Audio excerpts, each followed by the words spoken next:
کنجوسی اور بخل کی وجہ سے زکوٰۃ روکنے والے کا کیا حکم ہے؟ پہلا مسئلہ کیا تھا؟ فرض کا انکار کرے گا. یہ جو مسئلہ ہے وہ فرض کا انکار نہیں کر رہا ہے لیکن کنجوس ہے بڑا, اسے زکوٰۃ نکالنے کے لیے اس کا دل نہیں مانتا ہے کنجوسی کی وجہ سے. بعض لوگ بڑے عجیب ہوتے ہیں, بہت بخیل کنجوس ہوتے ہیں. اب یہ تو اللہ کا حق ہے, سوچنا چاہیے کہ بھئی یہ سب کچھ جو بھی ہے اللہ نے دیا, اور اللہ کے مال میں سے اللہ تھوڑا سا نکالنے کے لیے کہہ رہا ہے تو اس میں بھی کنجوسی کرتا ہے. تو ایسا کنجوس نہیں ہونا چاہیے, کنجوسی اچھی عادت نہیں, بہت بری چیز. صحیح ہے. اچھا, اللہ کے نبی نے پناہ مانگی نا, اللہم انی اعوذ بک من البخل والجبن, اللہ میں تیری پناہ مانگتا ہوں بخل سے اور بزدلی سے.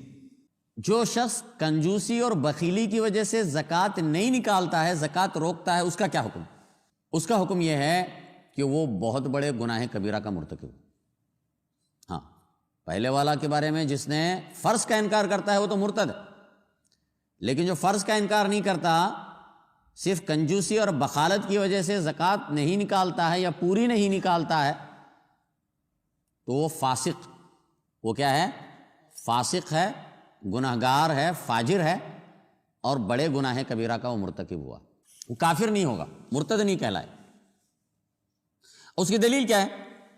دلیل یہ ہے کہ اللہ کی نبی صلی اللہ علیہ وسلم کی حدیث میں ایک تفصیلی حدیث آئی ہے کہ جو زکوٰۃ نہیں نکالتے ہیں ان کے بارے میں, یعنی بخل اور کنجوسی کی وجہ سے, تو اس میں جو ہے نا اللہ کی نبی نے تفصیل سے بتایا کہ جو سونے اور چاندی والا ہے, اس کی زکوٰۃ نہیں نکالتا ہے, تو کل قیامت کے دن اس کے سونے اور چاندی کی تختیاں بنا دی جائیں گی, اور پھر ان کو جہنم کی آگ پر گرم کیا جائے گا, پھر اسے لا کر اس کے پہلو, اس کی پیٹھ اور اس کی پیشانی کو جلایا جائے گا, پھر جب وہ ٹھنڈی ہو جائیں گی دوبارہ گرم کیا جائے گا, دوبارہ جلایا جائے گا.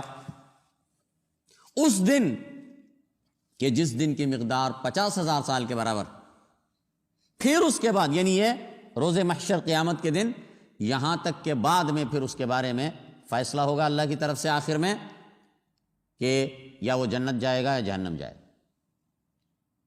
تو اگر وہ کافر یا مرتد ہوتا تو پھر اس کے بارے میں ایسا نہیں, اللہ کے نبی یہ نہیں فرماتے کہ پھر وہ اپنا راستہ دیکھے گا جنت کی طرف یا جہنم کی طرف. تو کافر اور مرتد تو وہ اس کے پاس تو آپشن ہے ہی نہیں, جنت کا آپشن وہاں تو ہے ہی نہیں. صحیح ہے. تو اس طریقے سے اچھا, اب اگر یہ جو کنجوسی اور بخل کی وجہ سے زکوٰۃ نہیں نکالتا ہے تو وہ کافر اور مرتد تو نہیں ہوگا, لیکن اس کا مطلب ہی نہیں کہ اسلامی حکومت اسے چھوڑ دے گی, اس سے جو ہے نا زبردستی وصول کی جائے گی. اور اگر نہیں نکالا تو اس کو سزا دی جائے گی, اور اگر وہ لڑنے کے لیے آئے گا اگر اس کو سزا دی جائے گی, وہ جنگ کرنے پہ آئے گا تو اس سے جنگ کی جائے گی. صحیح ہے.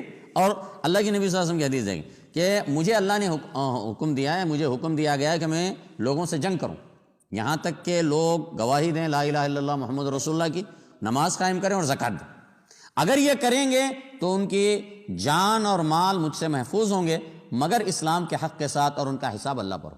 اور اسی لیے آپ کو معلوم ہے کہ حضرت ابوبکر صدیق رضی اللہ تعالیٰ عنہ نے اپنے زمانے خلافت کے ابتدائی دور میں مرتدین سے بھی جنگ کی, مانعین زکوٰۃ سے بھی جنگ کی. یعنی جن سے انہوں نے جنگ کی, قتال کیا, اس میں 2 قسم کے لوگ تھے. اس میں ایک تو وہ تھے جو مرتد ہو چکے تھے, اور بعض ایسے بھی تھے جنہوں نے مرتد ہونے کا اعلان نہیں کیا لیکن زکوٰۃ دینے سے انکار کر دیا, تو انہوں نے ان سے بھی جنگ کی. اور اس بارے میں مناقشہ بھی ہوا. حضرت ابوبکر صدیق رضی اللہ عنہ کا حضرت عمر سے مناقشہ بھی ہوا, بحث ہوئی. حضرت عمر نے ان سے کہا کہ آپ کیسے جنگ کریں گے ان لوگوں سے جو مانعین زکوٰۃ ہے, جبکہ وہ تو جو ہے نا نماز بھی پڑھتے ہیں, تو آپ ان سے کیسے جنگ کریں گے؟